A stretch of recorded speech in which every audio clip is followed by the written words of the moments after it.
Hello friends, welcome to the Kabil Bano English Language Communication course. This is the Reading Practice 1, October 14, 2015. This is a new series in which we would be taking out one article from a newspaper or a magazine every single day, and we would be reading aloud the sentences of the passage for the benefit of the students. Not only that, we would also be explaining the meanings and usage of difficult words and phrases that have been used in that particular passage. So, students would get to see not only how these sentences are pronounced, but they would also get to know the meanings and the actual usage of difficult words and phrases used in that particular passage. So, this would actually help the students improve their reading skills. So, let's see one passage. This passage is titled Anger Beyond Words and has been taken from the newspaper The Hindu, dated October 14, 2015. Let's read the passage. Over the past week, a growing number of writers have returned literary honors that had been awarded to them in recognition of their work, and in doing so, reminded the state of its failure to protect the last man standing.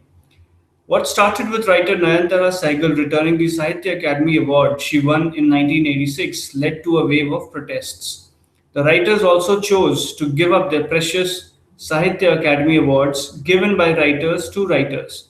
Their protest is against an impassive state that remains a silent spectator, effectively complicit in the act of writers and rationalists being hunted down, and a Muslim man being lynched by his own neighbors for allegedly storing beef in his home. Their rejection of the honor is a symbolic reminder of the times as a wave of intolerance cascades from Dadri to even the most cosmopolitan of Indian cities, Mumbai, threatening to choke the air. So, friends, you saw how these sentences were pronounced. Now, let's look at the words and phrases which have been made bold and which have been underlined. Let's look at their meanings. Literary honors. Now, honor means in this context a gift or an award. So, when we are talking about writers in this passage, so there are gifts or awards which are given by the government to these writers.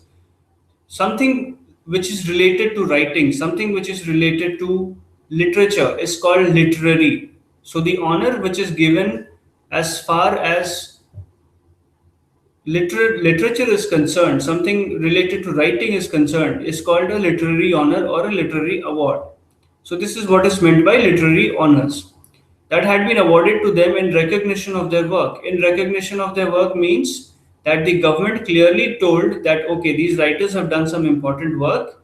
We understand the value of their work, and that is why we are giving these awards, and in doing so reminded the state of its failure to protect the last man standing. When we say protect the last man standing, it means that, for example, if in a city there are only 100 people and 99 people get killed, even then, when the last man, even if one person is there, the government has the responsibility to protect even the last person. So in this context, it says that even if there is only one person left in the country, the government has the responsibility to protect even that particular last man.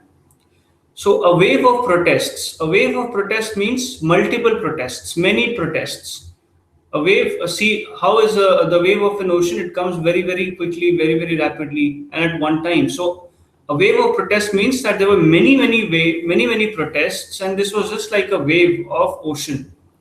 The others also chose to give up the precious Sahitya Academy Awards. Their protest is against an impassive state. An impassive state means something which has no emotions, no feelings. So, according to this article, it states that the central government is an impassive state which has no feelings, no emotions, and it only remains a silent spectator. A spectator is the one who sees something, who sees, let's say, if there is a show, he is a spectator, he's seeing that show. A silent spectator means he's only watching the show, he's only watching the events, he's only watching what is going on in the country, but he's not speaking anything against it. Effectively complicit. Complicit means if there is something wrong which is going on, and if you help that particular person in doing something wrong, then it means that you are being complicit with that particular person. What is lynching? Lynching means that whenever a person commits a crime, he can be sent to the judge and the judge will decide his fate. However, in cases when the person commits a crime and he's beaten by the public, by the general public, when he is, let's say, not only beaten, but he's also, let's say, his body, his legs, his hands are broken. His body is completely caught on fire by the general public. Then it is called lynching. So lynching is when the general public gives a punishment to a person who commits a crime in the eyes of the public. So this is lynching.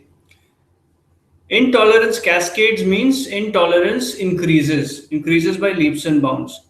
From Dadri to even the most cosmopolitan. Cosmopolitan means where people from many communities are living together. It's a cosmopolitan city. Choke the air means, in this case, it means that people do not feel the freedom to live in, even in the largest city called Mumbai, wherein people are not free to do what they want, what they eat. So this is what is meant by choke the air in this case. So, friends, I hope that all of you have listened to the pronunciation of these sentences and all of you can read this passage aloud. And please remember the meanings and the usage of these words and phrases that we have used in this current passage. Tomorrow, we would be looking at another passage from the Hindu and we would be looking at difficult words and phrases along with reading aloud the sentences. So, thank you so much for listening to today's reading practice. Look forward to seeing you again tomorrow. Thank you so much.